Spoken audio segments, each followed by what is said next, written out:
Good afternoon, everybody. I am pleased to begin our session. Everyone here has shown great fortitude in dealing with the fact that our waiters did not show up, but I trust that everyone is well nourished from our sushi, and I'm eagerly looking forward to what should be a healthy but not contentious exchange between Paul Saunders. I assume that Paul is familiar to many of you. He was our esteemed colleague, not for years, but actually for decades at the Center for the National Interest, which was formerly known as the Nixon Center. And he has recently departed the institution, but he is not gone. He continues to contribute to our magazine and website, and has also, I believe, joined the board of the center. And to my left is David Hart, who is an expert on energy and innovation, and is both a professor at George Mason University, previously served in the Obama administration, and is now a senior fellow at the Information Technology and Innovation Foundation. I will let Paul begin and then have a comment from David. Thanks very much, Jacob. It's of course a real pleasure for me to be back here at the Center for the National Interest, where I spent so much time. It's a particular pleasure to be at the Center for the National Interest during what now I think almost everyone is calling an era of great power competition. Because I remember 20 years ago when Dimitri and I and others would warn about the idea of great power competition. There were a lot of people who didn't take that very seriously. And I particularly remember one of our former national security advisors who was very derisive in comments about that 19th century thinking, which seems to have come back in a lot of different places. But, you know, I start with that actually because that's really, from my perspective, kind of the foundation really of what I want to talk about. You know, we're in an era of growing competition among great powers. I would say particularly between the United States and China. There are many people here who know a lot more about China than I do or ever will, so I won't try to say too much about that relationship other than to say that I think it's clear that we're in a competitive relationship. It may not have been necessary for it to become quite as competitive as it is quite as quickly as it did. But at this point, that's, from my perspective, water under the bridge. We have the relationship that we have, and I don't see clear evidence that having a different particular person at the kind of number one leadership position in either country would make a profound difference in the dynamics that have been set in place. If I would be maybe a little bit too glib about it, I would say, you know, to me it looks sort of like a situation in which, you know, you have kind of a contentious marriage and then one party decides to hire a divorce lawyer. And, you know, it looks to me like we've started down a pathway somewhat like that, in which both sides start thinking about their own interests in a much more kind of narrow and focused way, and they think about protecting their interests in a much more narrow and focused way. But again, there are people here who know a lot more about the U.S. China relationship. That's just where I'm coming from intellectually. As I think about that kind of competition, as an American, naturally I want the United States to prevail.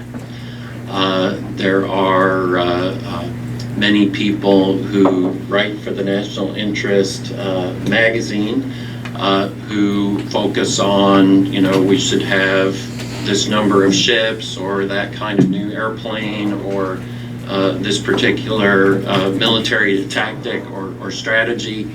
I think I'm trying to take a little bit of a step back from that and to say, well, we need to have an economy that can sustain the military that we think we need, and we'll have a national debate, I imagine over a long period of time, about what kind of military that is and what it should do.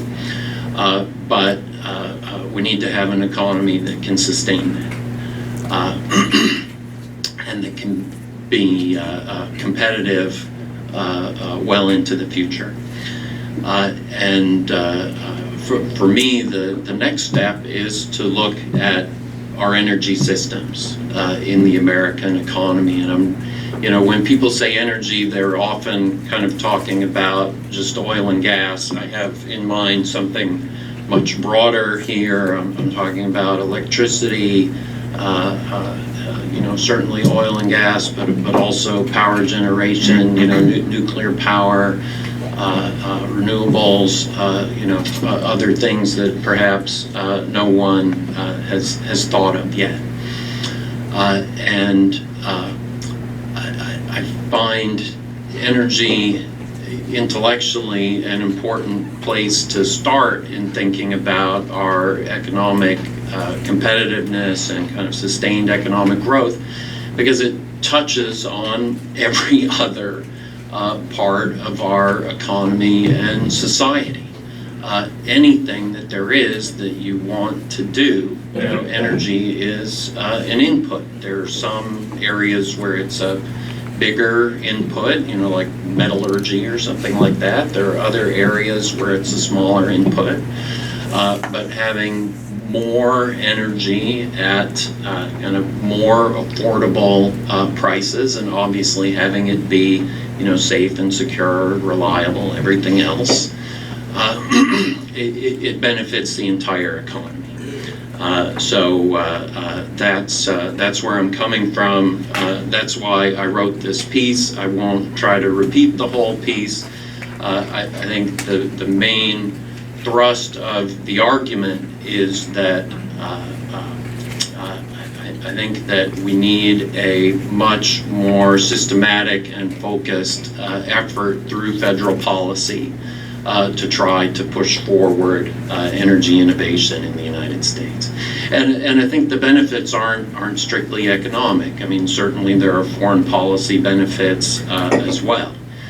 If we look backward at fracking, and again, I don't want to focus narrowly on that set of issues, but if we look backward at fracking, I think the economic and foreign policy benefits of those technical developments are pretty amazing. There was an article that I saw, I think about a week or so ago, on the CNBC website, actually quoting a number of people who were asking, is the link between political instability in the Middle East and oil prices fraying? Is it broken? That's kind of a profound question. The genesis for this argument was that the Iranians had seized this British flag tanker and oil prices didn't go up. And everybody was kind of waiting for oil prices to go up. It didn't happen. Something that always would have happened in the past. But anyway, this is just an illustration of one kind of foreign policy benefit that we can see. from one kind of energy innovation. In a lot of ways, I see this period we're in right now as a period that is actually somewhat similar to the late 1950s and early 1960s. And George and I have talked about this before, actually, in other contexts. But it's a time very much like that time when everyone is sort of feeling out the rules and parameters of a new order that is, in that case, I think, was established, kind of into the mid-50s, and then perhaps sharpened in definition after that. In this case, I think probably not quite defined yet, so we have certainly some time to influence how things shake out. But I would particularly point in that context, to steps that the United States took at that time. The missile gap, as it turns out, wasn't quite as much of a gap as people thought at the time. Sputnik, perhaps, on reflection, wasn't actually as threatening as people seemed to think it was at the time. But there was a very substantial reaction to that. In American policy, there were massive investments, actually, in innovation, in science, and technology, to try to make sure that the United States would be a leader and could compete effectively with the Soviet Union, and I think we should be thinking in similar terms today. The last thing I'll say, to try to wrap up, and I would certainly welcome David's kind of reaction and ideas, is 3 years ago, if somebody had said to me, well, it's really important for the Congress to appropriate, billions of additional dollars to the Energy Department or somewhere else to promote research and development of new energy technologies, my response to that would have been, you're crazy, the Republican Party will never agree to anything like that. Today, I think we're actually living in a different world than that for a variety of reasons. One is actually that I think this competition with China is increasingly shaping how members of Congress think, including how they think about the budget. But secondly, I think that Republican Party doesn't really exist anymore. And the Republican Party that we have now, 3 years later, is a different Republican Party. I know that David, I think will mention Marco Rubio, and actually shared something with me that his committee had produced that was quite interesting. So I will be very brief, but I just want to make one point. When Marco Rubio is advocating an industrial policy for the United States of America, that something in the Republican Party has changed. And I think that the party that we have today is much more likely to be supportive of the kind of effort that I'm describing than I think we probably would have seen in the past. And I don't want to take Democrats for granted on that, certainly, but if you look at the past track record in terms of statements and votes, I think their support for that kind of approach is fairly clear. So let me end there and turn it over to Jacob. Thanks, Paul. Great. Well, thanks, Paul, for the invitation into the center. It's nice to be here. Let me just amend my introduction that Jacob gave me, which is to mention the Schar School of Policy and Government. My dean has been on my case that I make clear that is my main affiliation. It's not the Mercatus Center, it's not the law school, not the economics department, nor is my main affiliation with ITIF, although I am spending a lot of time there. So it's the Schar School of Policy and Government at George Mason. At ITIF, I run a program on clean energy innovation policy, focuses primarily on federal policy. I left a couple of handouts out in front. One is a recent report. It's an excerpt from a recent report by a couple of our senior fellows on the role of DoD in civilian clean energy innovation. And I wasn't going to talk about that in my remarks, but I'm happy to discuss it, but it may be of interest to folks in the room, and we have lots of other stuff on the website. And then I also reproduced an op-ed, which I will reference in my remarks. So let me commend Paul for raising an interesting and important topic. Obviously, I'm biased on this since it's my specialty, and also for framing it in an interesting way. So my specialty is U.S. science and technology policy, and for the last 10 or 15 years, specializing in energy, but also with a sideline in manufacturing, regional economic development, and those kinds of issues. And that was what I wound up working on for the previous administration and a year off from teaching. But what drives my interest in energy is climate change, and I think that could have been featured more prominently in Paul's article, and it ought to in our discussion. Now, I would admit that some of the recent rhetoric has been overwrought. I don't think climate change is an existential threat to the same extent as the nuclear arms race was. But while it might not wipe out human civilization, it is going to make our civilization different. 100 years from now, we were just referring to this, there was a recent piece that tried to look at how cities' climates might be different, and it featured the idea that Toronto would be like Washington, D.C. So that's a different world, and it's not for the better, generally speaking, at least that's what the model suggests. So while we can't stop a lot of these changes, we can and should try to limit the damage. And that's where innovation comes in, and that's why I'm interested in it. And one of the great ironies, and Paul didn't quite allude to this, but we ought to put it on the table, is that the previous great vulnerability of the United States, right, which was its dependence on Middle Eastern oil, has been, to a great extent, ameliorated because of innovation. And this was a public-private endeavor to create fracking, and we can talk about that if you're interested in. But that isn't our biggest challenge going forward. We have a new challenge, and that's climate. So how does China figure into this? So I think Paul's view is we're doomed to competition, and I would say we're doomed to co-opetition. We share a planet, and every molecule of carbon dioxide that we put in the atmosphere, whether it's our molecule or China's molecule, affects both of us. So there has to be some kind of cooperation around that. But when it comes to solutions, and we're going to need solutions of many, many different kinds, there's going to be competition, and it's not always going to be on our term.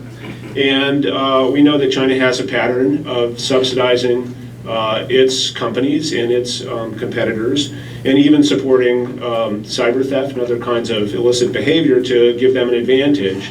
And this is one of ITIF's specialties and one of my interests. And they've labeled this innovation mercantilism, so pursuing advantage in the global market with the impact of slowing down innovation in the rest of the world. So Paul says Washington cannot afford unilateral disarmament. I agree with that, but neither can we afford a purely conflictual frame. So I really have a problem with the notion of energy dominance, which I view in that mode. So my op-ed is called Declare Cold War on Global Warming. It's not Declare Cold War on China. And it makes three big points. The first is that we're going to need a very durable policy. That means it has to be bipartisan given our system. This is a policy that needs to last for several decades at least.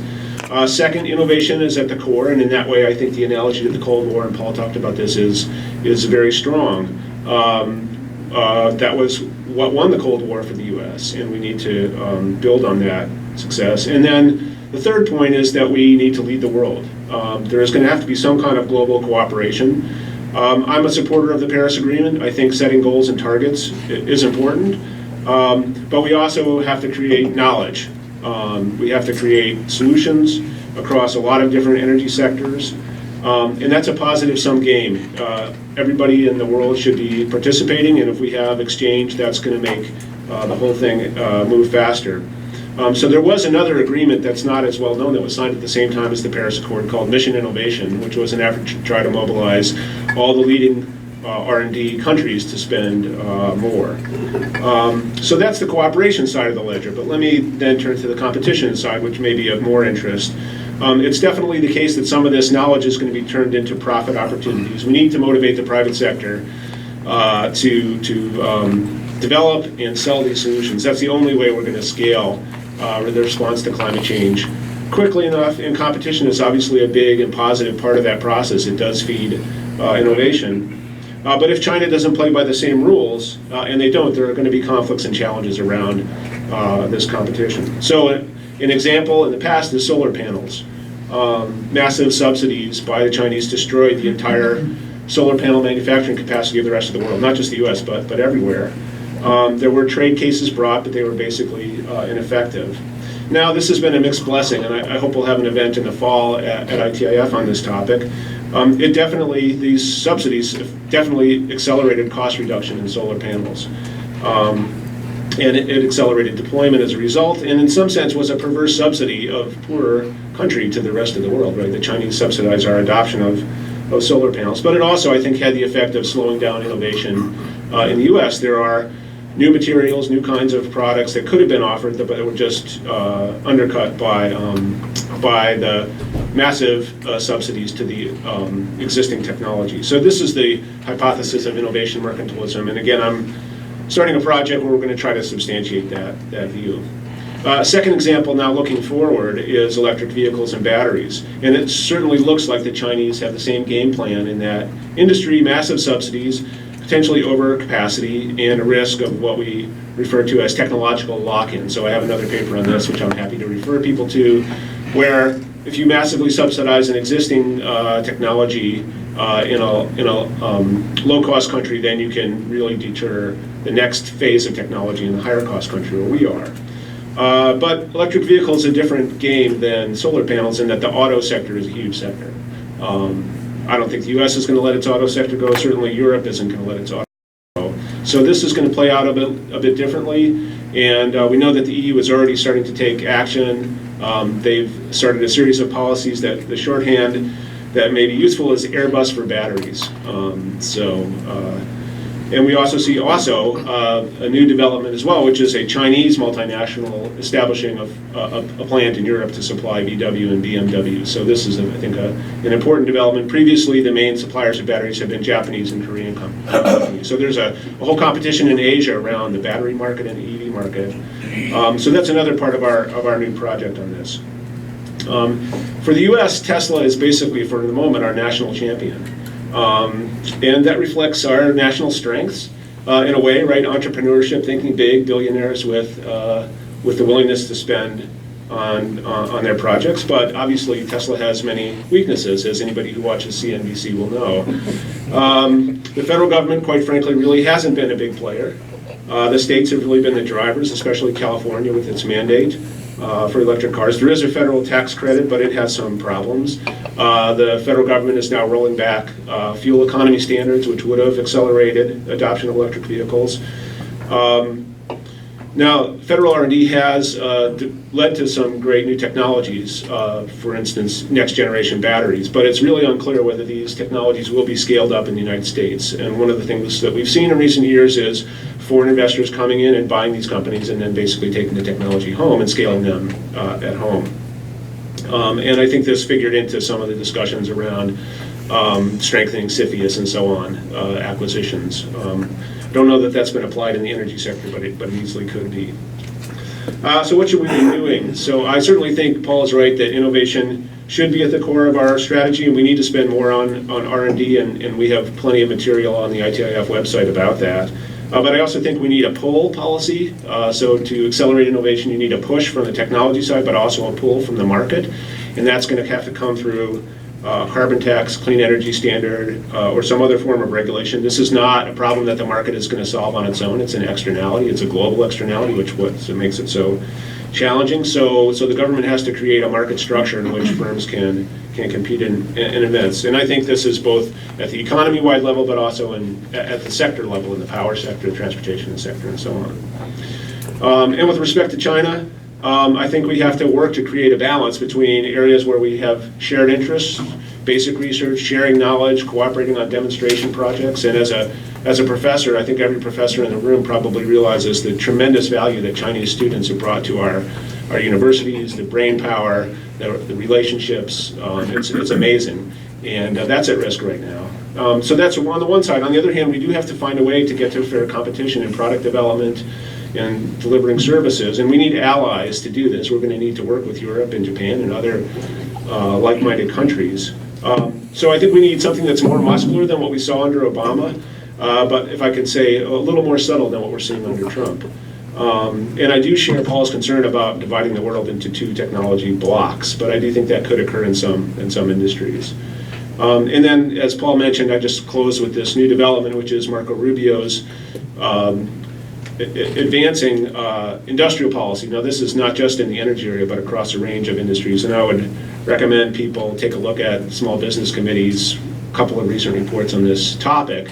Maybe this is potentially the Republican successor of, to Trump, taking some of his actions, I kind of hesitate to call them ideas, but actions and strategies, and putting them into a more coherent framework.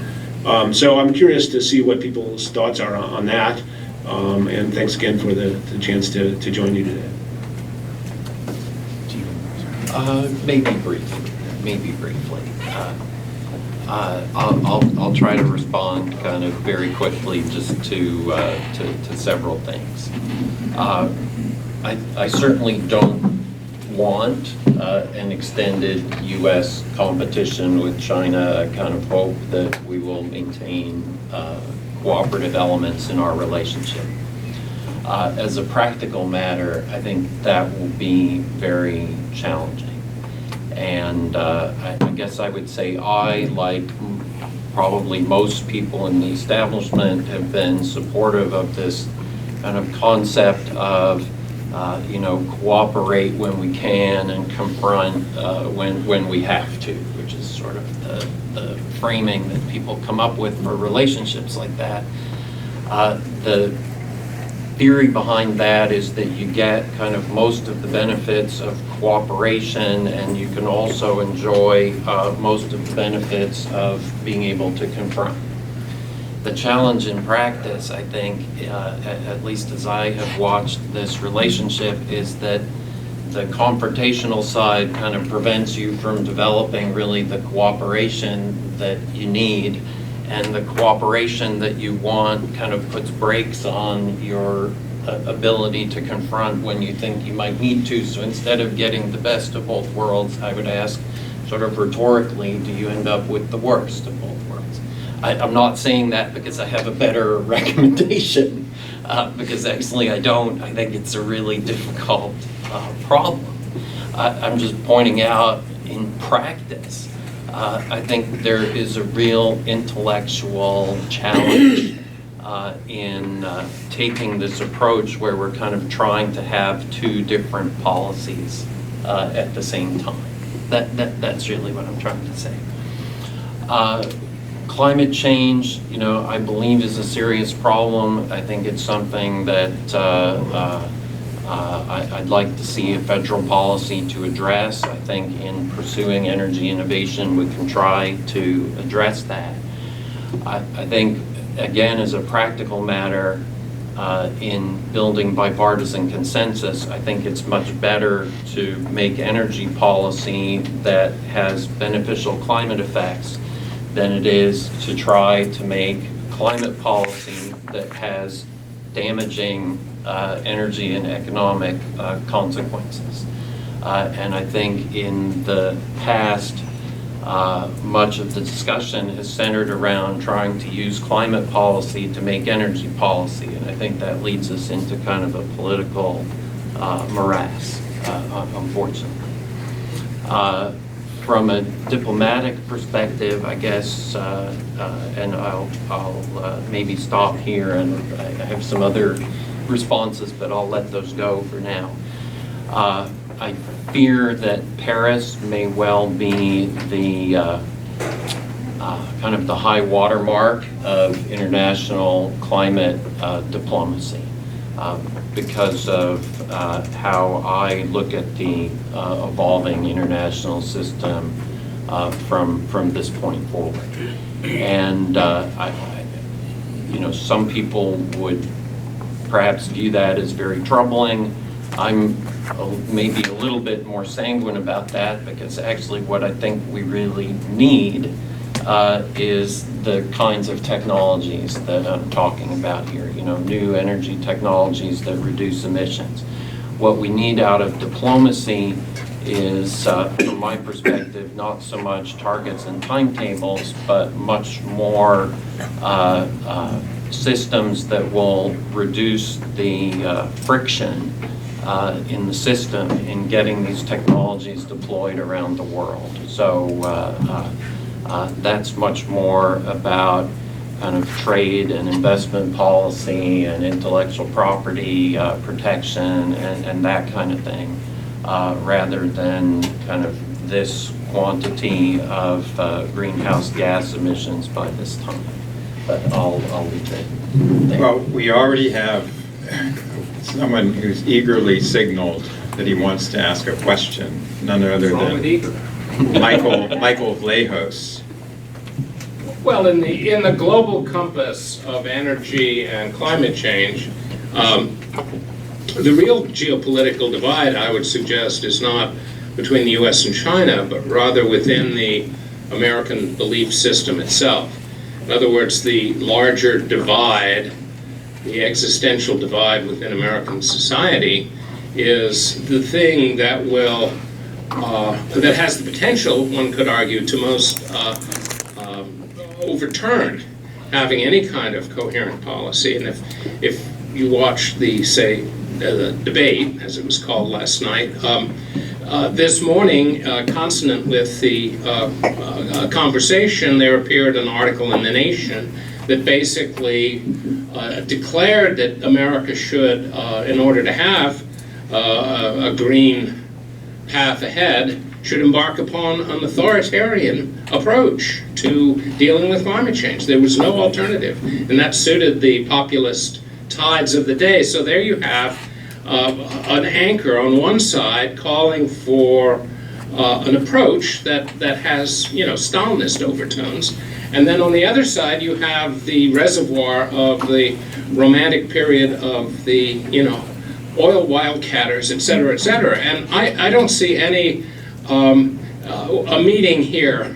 This is truly an existential divide. And I was wondering, although you two deployed, the most gentle and diplomatic language concerning this divide, how would you see any kind of compromise that would result in America being able to participate in a constructive way ahead in terms of both energy and climate change?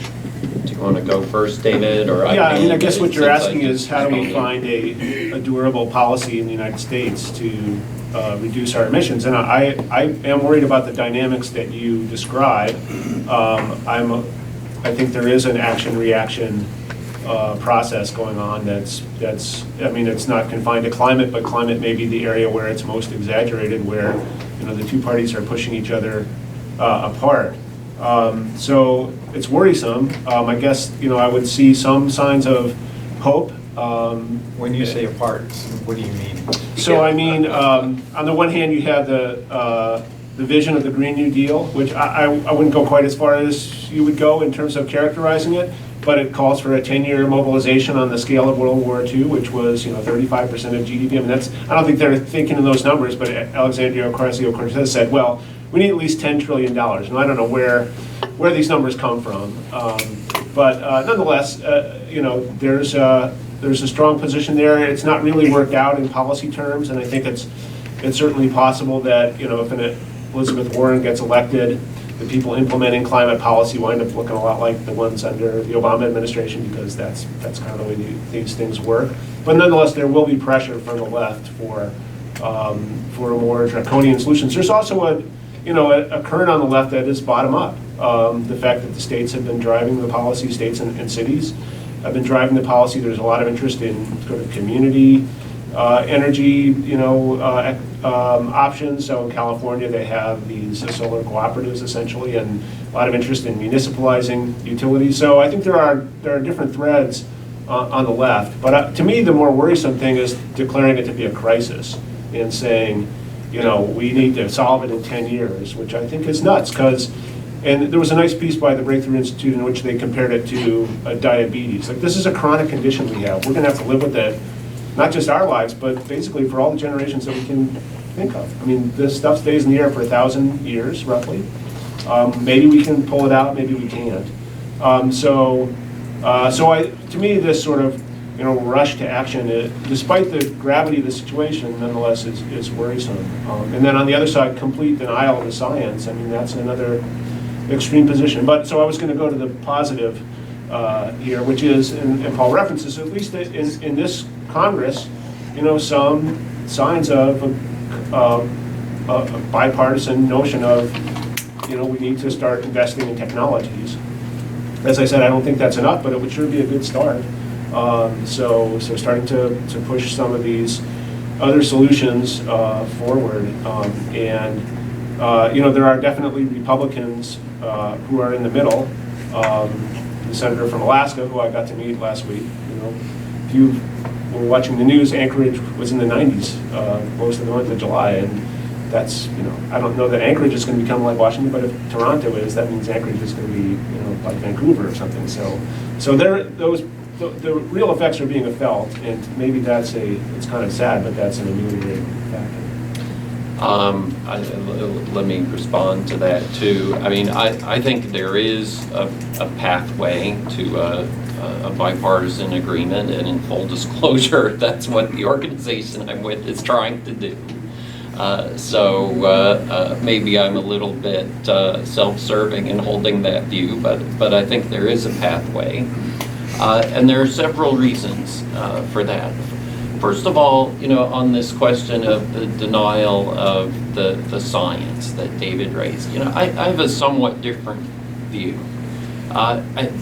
I think if you certainly read and listen to what many Republican elected officials have said over the years, it looks like they've been denying the science. I think in reality, what has been happening actually is that they haven't thought very much about this issue.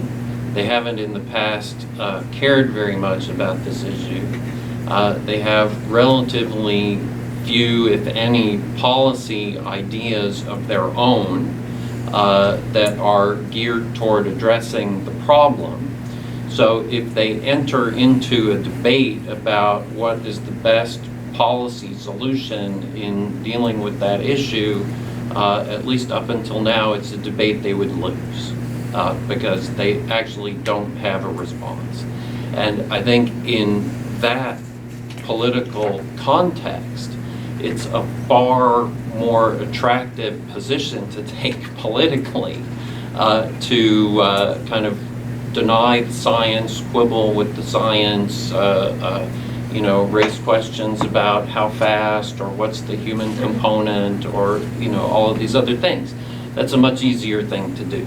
Because once you crack on that issue and you move on to the terrain of having a policy debate, if you don't have anything, then you lose. And I think actually that's, among other things, one of the lessons of what happened with healthcare reform, actually, is that if you don't have your own alternative, then you lose. There's another lesson from that, which is if you don't proceed in a bipartisan manner, then your victory is unlikely to be a sustainable one. And that's kind of, to me, another reason that we should really want to have a bipartisan approach. But if you look at what Republicans are saying now, certainly since the midterm election, I think the rhetoric is shifting demonstrably. You don't see the same kinds of comments really so much about the science. I suspect, but have little data to support, that actually members of Congress are going home to their states and districts, and they're actually hearing from their constituents about real-world impacts that people are feeling. I think it's under those circumstances harder for them to take the position that I just described, but they still don't have much to offer. I think the pathway forward obviously requires kind of both sides being flexible.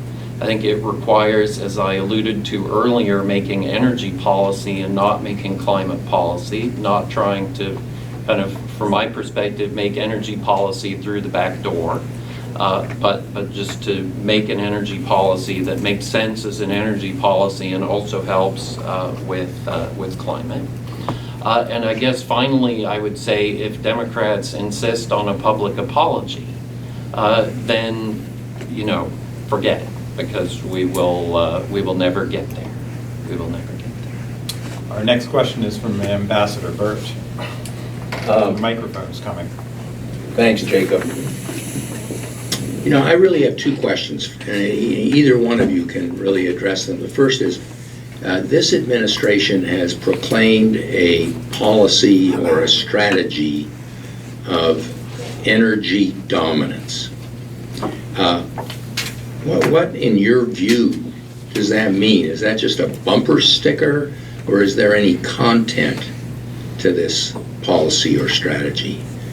And secondly, in thinking about the debate about climate change and obviously energy in the United States, I'm always struck by the fact, and maybe it's because I spent too much time in Europe, by the fact that there is such a disparity between how Europeans think about this issue and the Americans. And the reason I drag in the Europeans is they're roughly at the same level of development as we are. They're not the Indonesians or the Indians or the Chinese, and they don't have the benefit of being able to say, gee, we're not an advanced industrial society, therefore you got to cut us some slack on the environment. But if you look at the Europeans, and especially the Germans, climate change has become a national obsession. You just look at the impact this 12-year-old Swedish school student has had in Europe in lecturing, adults all over the continent.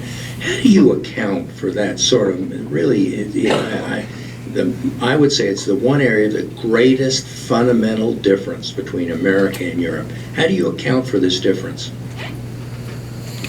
I can respond a little bit on both, and I'd be very interested to hear your views. Energy dominance, I address it a little bit in the piece, and if you read the national security strategy, they sort of try to articulate a little bit what it means. My impression is that it's kind of a little bit a slogan in search of a definition, to be very candid. In the piece, I tried to take sort of a constructive approach to that idea as something to build on rather than something to throw aside, because we have the administration that we have, and if you're trying to be a voice in policy debates, I wanted to try to make it relevant to the administration that we have. But to my mind, there's perhaps a little bit too little focus on the kinds of things that I was talking about, and a little bit too much focus on we're going to sell our gas to this particular country, and then there will be much more free than they are today, which I'm all in favor of American natural gas exports, but I wouldn't perhaps focus excessively on that. With the Europeans, I have two hypotheses which are not mutually exclusive, but no data. It's just, if you look historically at Europe and the United States and our societies, they are somewhat more socially oriented societies. And if you look at things like individualism versus collectivism and public attitudes. You know, there's a spectrum, and the Europeans are a little bit more to the left of us or the right of us, or, you know, depending on how you orient the spectrum on that issue. I think there's a more sort of social attitude that's cultivated in people as they're young. But I think there's also actually a second thing, and I may be wrong, this is strictly a hypothesis, but my impression is that the European right-of-center parties did not take the position actually of disputing the science, you know, which did happen in the United States.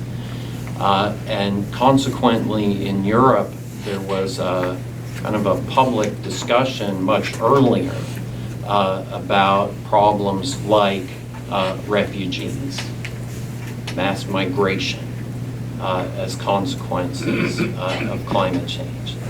And my hypothesis would be actually that for some people on the European right, that actually may have been a reason to support trying to do something about climate change, to try to prevent those kinds of impacts.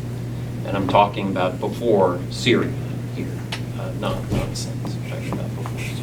I think I can't resist. But Jacob, I have to interject one thing here. Here's the Europe expert. No, I'm not. I think there is another explanation, which is go to a church in Europe on a Sunday and it will be empty. And let's face it, climate change is real, but it is also, when you see a 12-year-old in Sweden behaving like a young Joan of Arc, there's a theological component here. They're worshiping at a new shrine. Yep.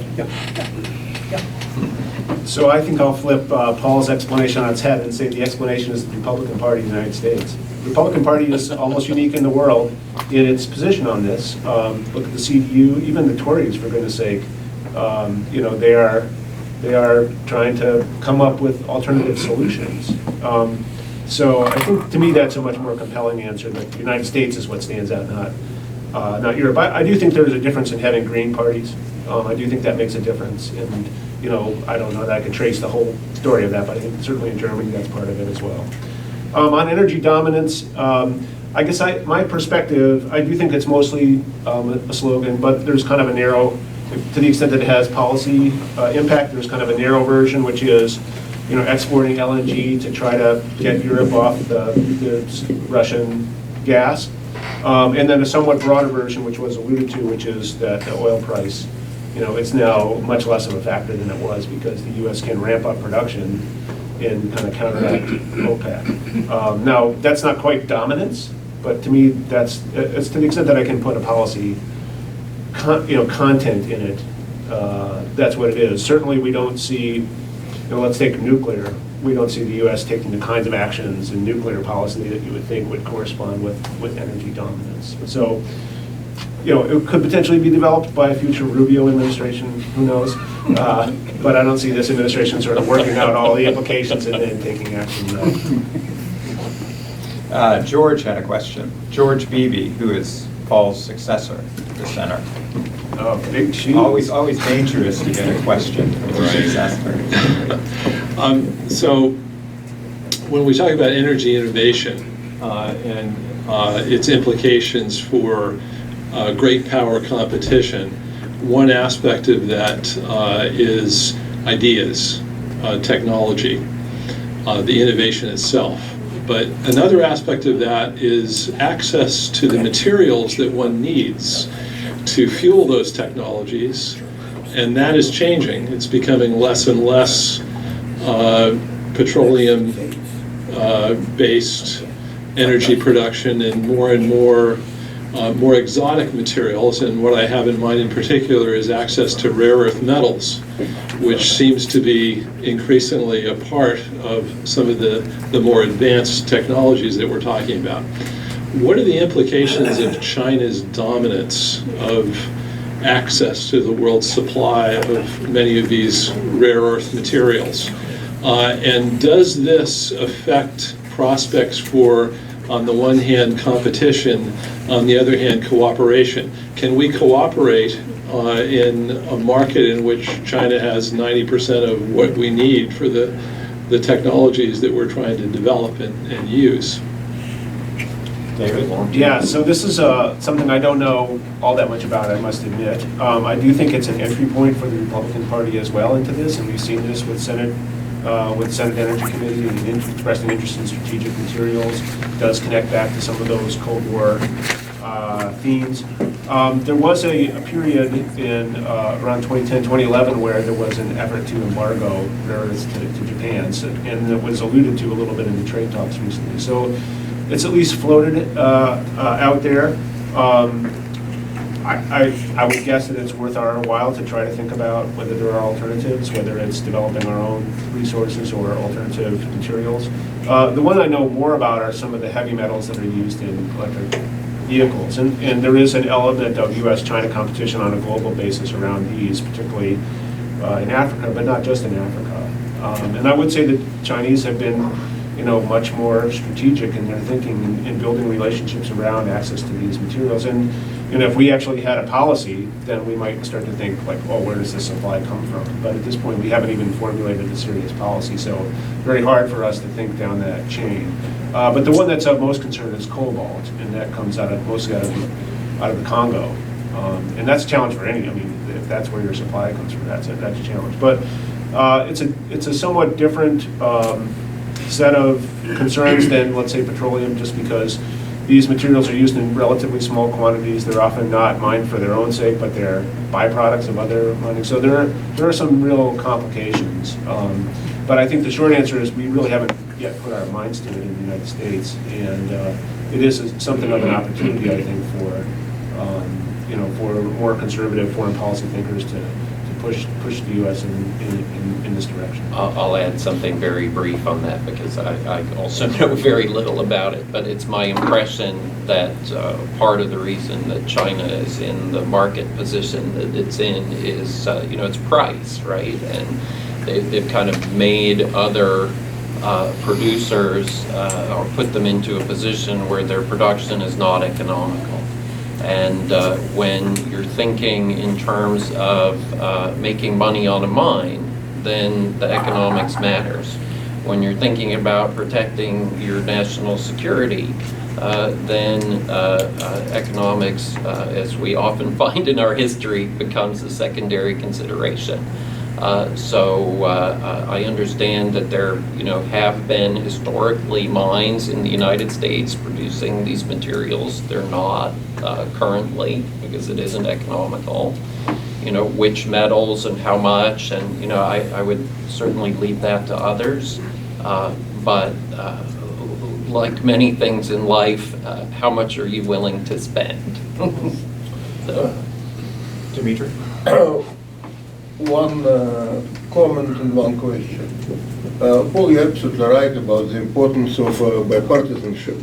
And this center was based kind of on the hope that bipartisanship was possible and the assumption it was essential. I think that we're in a new era, or at least we may be entering a new era, when bipartisanship would be increasingly difficult.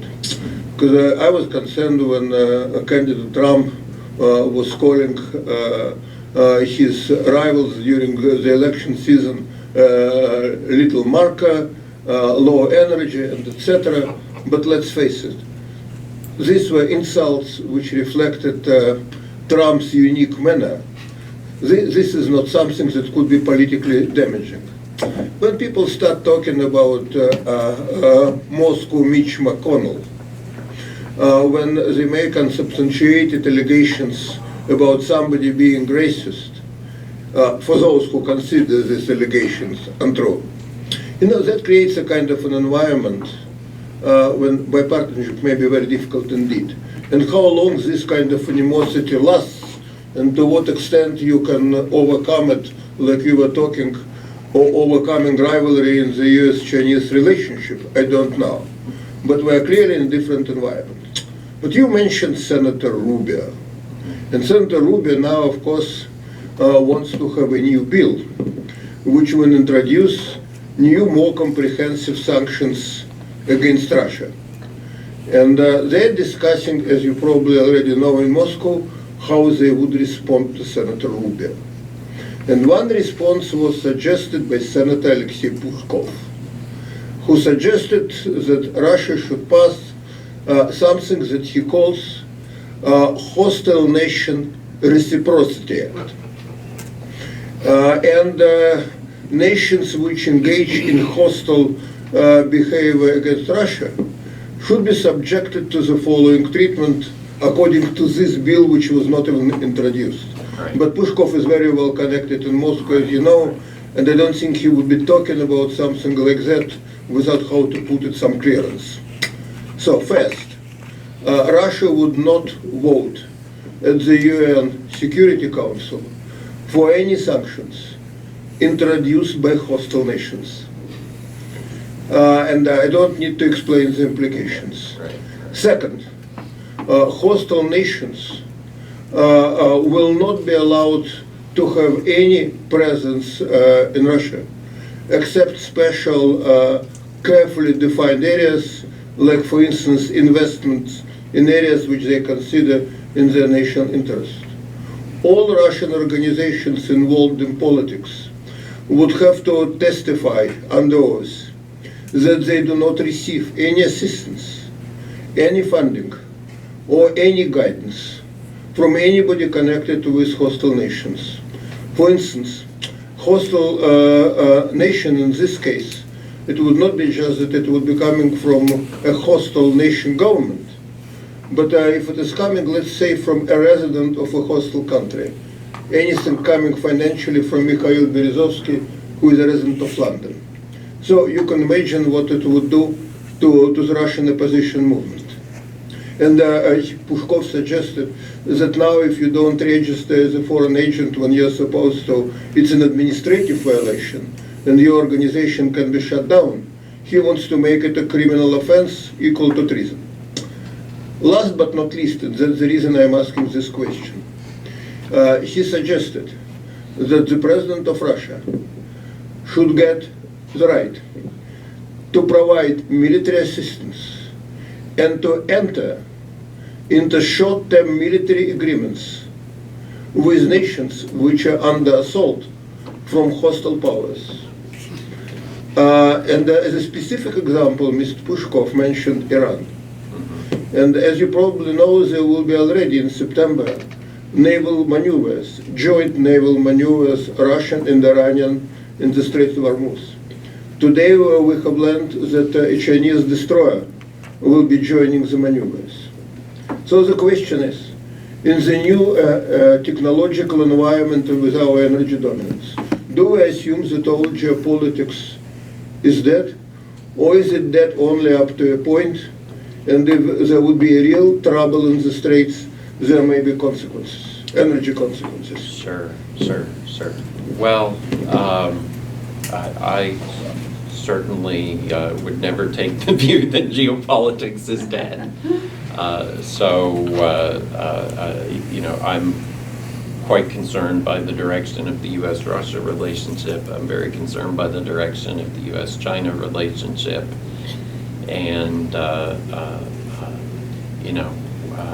the United States is not producing enough oil and gas to support the global economy, if the Persian Gulf is shut off or something like that. So certainly not.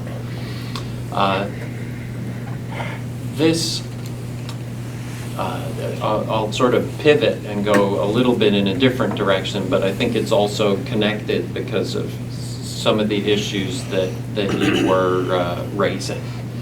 I brought up briefly in the article Huawei, and David mentioned also briefly the concern that I expressed that we could see the evolution of what I called technology blocks, in the world, because We will press our allies, not to buy technologies from particular countries. Some countries like Russia may reciprocate. Others like China, actually, I think probably might not reciprocate. They would want to sort of keep buying American technology, even if we perhaps limit some of theirs. Who knows? But moving forward, I'm certainly worried that we're going to see more and more of that kind of behavior. Well, I'm just showing this. Oh, sure. I think that Russian. Oh, yes. Okay. This is about Russia and Huawei, where there has been actually a closer and closer connection, which speaks a little bit to this whole issue. So one of the things that I've been thinking about a lot recently actually is what we should be thinking about in U.S. foreign policy if we start to see, well, if we are kind of determined ourselves to limit our own kind of purchases and use of Chinese technologies, and to encourage others to do the same. What are some of the implications of that, and what are some of the things that we can do about it? And to me, it seems like in that environment, to the extent that we really want our allies to go along with our preferences, which many of them are likely to be quite reluctant to do, I think we need, among other things, to be thinking of ways to make it much more attractive to our allies to do that. And one approach that I have been thinking about is adding kind of a much stronger technology component to many of our alliance relationships. This is already fairly well developed, actually, institutionally with Japan, but it's not, there's a lot of structure, but there's not a lot of oomph there. In some other relationships, like Korea, the institutional structure it isn't there either. But it seems to me that we would be much more effective, actually, in talking to our allies about their use of Chinese technology if we went to them and said, look, we'd really like to have a comprehensive technology partnership with you, in energy, maybe also in other things. And these are some of the kinds of things that we'd like to do together, and this is how we think it would benefit both of us in our relationship. But, of course, if we were to do this, there might also have to be some restrictions on who else you would be kind of working with, rather than just coming and saying, boy, you better not buy any of that Huawei stuff, or we'll get really mad. So this is an approach that I've been increasingly thinking about. It seems to me to be something that is likely to get more and more important, because I think we're going to see sort of more and more of this Russia-China technology cooperation. I think we're going to be kind of cutting ourselves off from both of them, and encouraging, again, others to do the same.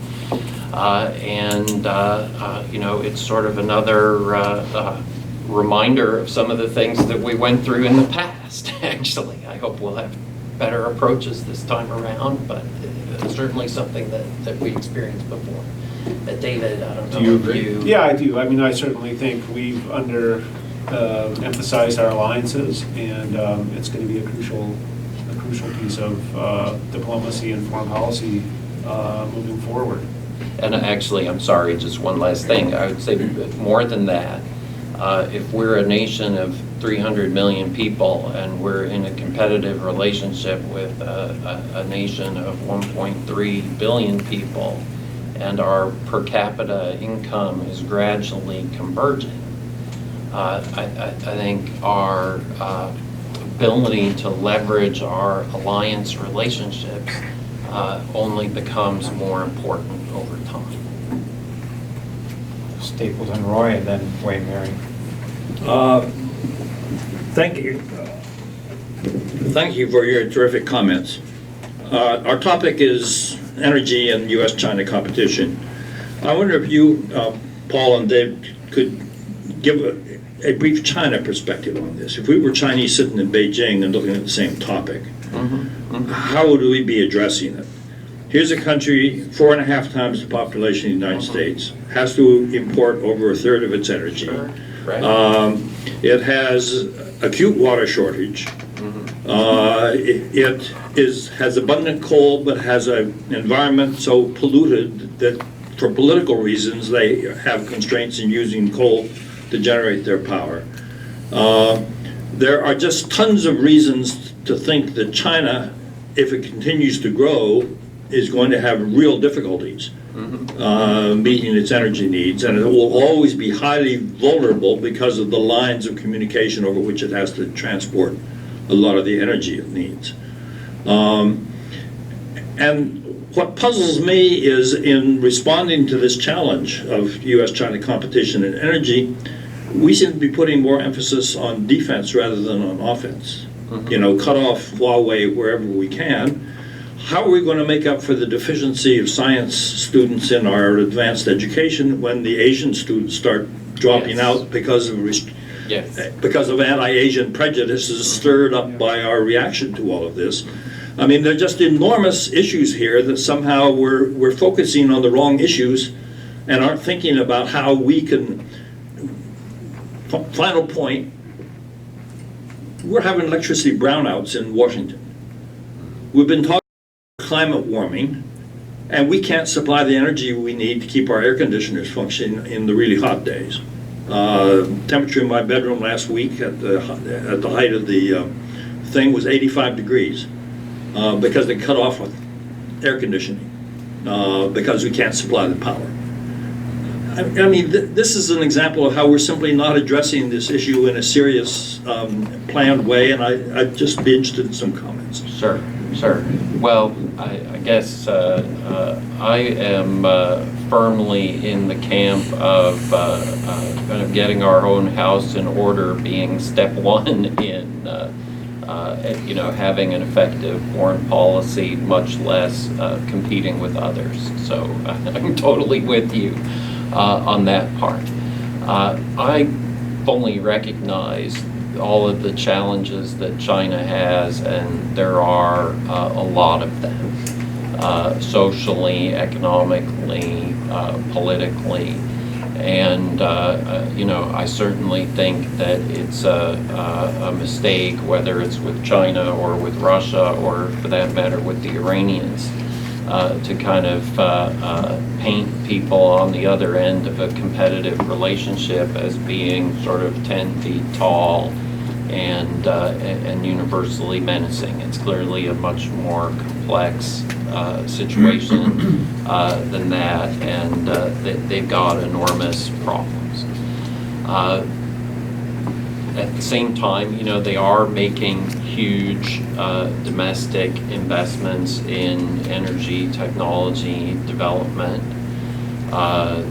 David can correct me, but my impression is they're pursuing some of the advanced nuclear technologies actually a lot more aggressively than we are, after actually coming here and getting a lot of the fundamental research from the Department of Energy. So I think they're kind of well aware of their problems and trying to address them. I'm sure that they at the same time have their own profound sense of vulnerability. You kind of alluded to that, much as we do. I guess while I try to, I would much prefer a cooperative relationship with China, and I think there are a lot of areas in which we could cooperate effectively, including this one. I guess I would say a couple of things.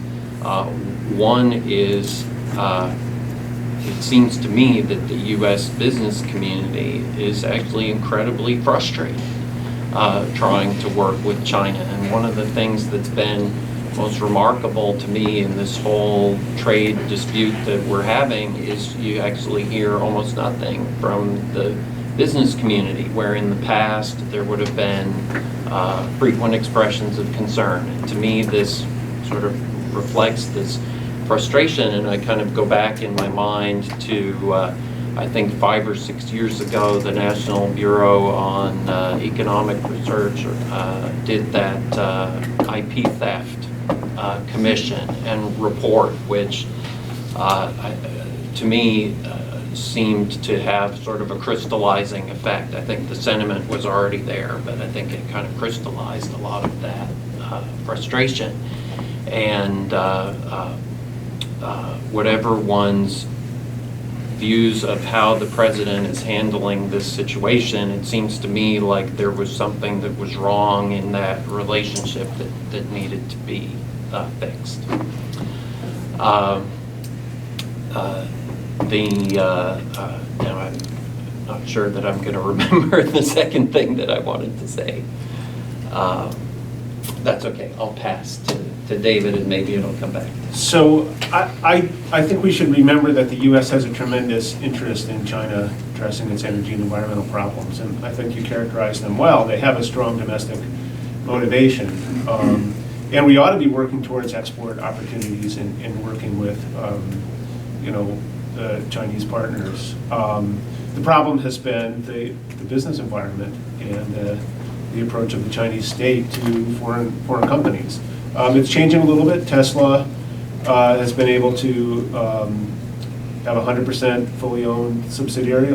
We'll see, that's the way it's set up now. So in the past, all car companies that went into China had to have a domestic partner, and part of that relationship was about absorbing U.S. or Western technologies. They haven't been all that successful in autos, which is one reason why they're so interested in electric vehicles. But in any case, there is a little bit of motion. We ought to be pushing for that, not just exporting soybeans, right? I mean, this is where our priorities have been a little bit mixed up, in my view. But on the other side, I do think the Chinese government, and of course it's not a monolithic country, right? All the provinces and cities are involved as well. At a very high level, the objective has been to follow the Asian development model, which involves exports. And it's just too big a country to follow that model. I mean, it's one thing for the U.S. to be the market of last resort for Hong Kong and Taiwan, and it's another thing for China. So it's going to have to be a different way forward. And again, this is part of where the negotiation has to be, both on their exports to the rest of the world, but also imports. So. But I don't think we should lose sight of their challenges and our interest in helping them solve those challenges. I'm sorry, I remembered. Do you want to close out? Well, I was going to ask Wayne. No, go ahead. I was going to ask Wayne for his final question. Okay. Thank you, Wayne Mary, the American Foreign Policy Council. I've been looking up at the wall at a photograph of Richard Nixon with Jim Schlesinger. And I was privileged to get to know Schlesinger, and of course he was Secretary of Energy. Right. He was the first one. Yes. Yeah, and I think if he were here, he would be asking, why has there been no mention of market mechanisms, and particularly the price mechanism? Because a lot of government energy policies prove to be wrong. I vividly remember, the number of German administrations who got conned by the notion that the future of the passenger automobile was going to be diesel. Japanese governments put a lot of money into the notion of the future of the passenger automobile is going to be hydrogen. Lots of governments have lost tons of money on nuclear energy programs and policies. Even governments that have been successful with them, like France and Japan, are now actually hemorrhaging money on this. I mean, China a few years back committed itself to building a thermal power plant, coal power plant every week for years, until it discovered the side effects of that. I mean, policies can be wrong. The market can also be wrong. But I can remember a number of times, when energy prices spiked for a variety of geopolitical reasons, and people behaved rationally by consuming less and becoming more efficient in employing technologies. And certainly in my lifetime, the two technologies that have most transformed energy have been LNG and what we broadly call fracking. And both of those were responses, technological and entrepreneurial responses to market mechanisms and price mechanisms. And I just sort of think that you can't I'm not saying the government doesn't have a role to play in some of these. Certainly, you need more regulation for some of this. I mean, my natal state of Oklahoma is now experiencing all kinds of earthquakes because nobody regulated how they would frack.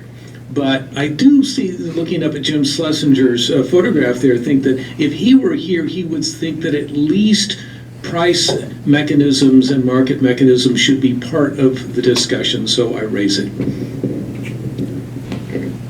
I agree. I actually think, there has been a lot of interesting work, and much of it has been applied in environmental policy to try to use markets and competition in place of top-down, command and control style regulation. And we see this in climate policy as well. So I think it is invoked a lot. There are certain industries, electric power being the most prominent, where there has to be a government structuring of the industry, and we've seen markets take a much bigger role, at least in 2/3 of the country, at the wholesale level. So I think markets are absolutely essential here, and a lot of what policy needs to do is to create markets that can drive these technologies. Now, they have to be able to pick them up at a certain point, and actually fracking did receive a lot of federal R&D support at the beginning, also received tax incentives. So there is a role for government to, on what I would call the technology push side, but the demand pull side should be all about creating markets that, have the right basis of competition, and prices have to be a big, a big information tool in that. I guess maybe the last thing I would say on that point, certainly prices have to be part of the equation, and I think actually, in terms of the organization I work for, actually our key objective, really, or one of our key objectives actually is, rather than trying to make dirty energy more expensive, which has thus far been a major focus of policy debate surrounding climate change. We want to make clean energy cheaper, right? And the goal, actually, or one of the goals of significant federal investment in energy innovation, in addition to all of the other things that I described, actually is to make kind of clean, low, zero carbon forms of energy less expensive, and to accelerate the timeline for that happening, because sure, we can kind of, wait for the market mechanism to work in that area. But I expect that it will develop rather slowly. And I agree with David, actually, that describing the climate situation as a crisis isn't necessarily a helpful way of thinking about it. It is a much longer term challenge than that. I would add even to what he said that if you kind of rally people to deal with the crisis and then they do something, then actually they think they're done. And if you give our population and our political leadership the sense that all they have to do is to pass one particular piece of legislation, and then we've kind of addressed that problem and we can move on to our next complex social problem. That's not a good approach. Yes, prices should be very much at the center of it, but we have to think about what we mean, I guess, when we talk about prices, and we're very focused on this idea of actually trying to make clean energy cheaper. Well, I hope that everyone enjoyed this energetic conversation, and please join me in thanking Paul